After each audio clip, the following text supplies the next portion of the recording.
This is God's story.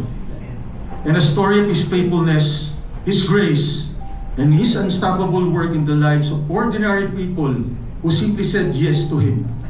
And today, we stand here not as perfect believers, but as a growing family who has seen firsthand that God truly finishes what He started.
Lord, you are worthy.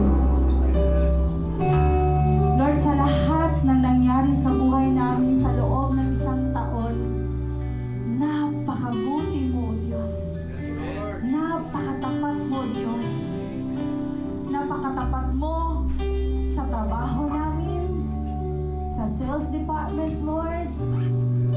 Siyang ipinagkatiwala mo sa amin, Panginoon. Lord, sa iyo ito nanggaling, Ama. And thank you, Lord, sa mga sales na pinagkaloob niyo po sa amin, Ama. Tunay, Lord, na napakatapat mo, Panginoon, sa iyong mga pangako, Lord. Kaya wala kaming ibang itinataas sa oras na to. Wala kaming ibang, Lord God, na bigyan ng pasasalamat at kapurihan, kundi ikaw lamang, Lord. Dahil ang lahat ng meron kami, Lord, galing sa iyo, Panginoon. We love you, Lord. Worthy to be praised. Worthy to be praised. Come on, worthy. Worthy is your name. Pag may Jesus ka na, it doesn't mean you are store-free.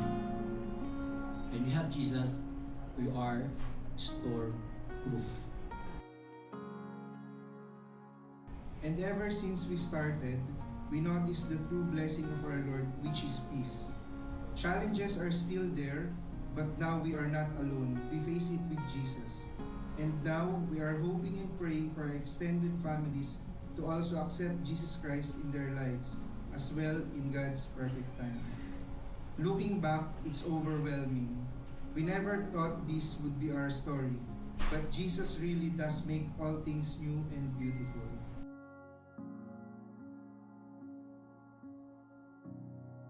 For I know the plans I have for you. Plans to prosper you, not to harm you. Plans to give you hope and the future. If you just have only an obedient heart pala kay Lord, everything, hindi man siya smoothly, but you will always be reminded, alam mo yun, marirefresh ka. Yung strength mo, everyday nare-renew ka. And yung first love mo kay Lord, everyday nare-renew. If you just go back to the promises of the Lord,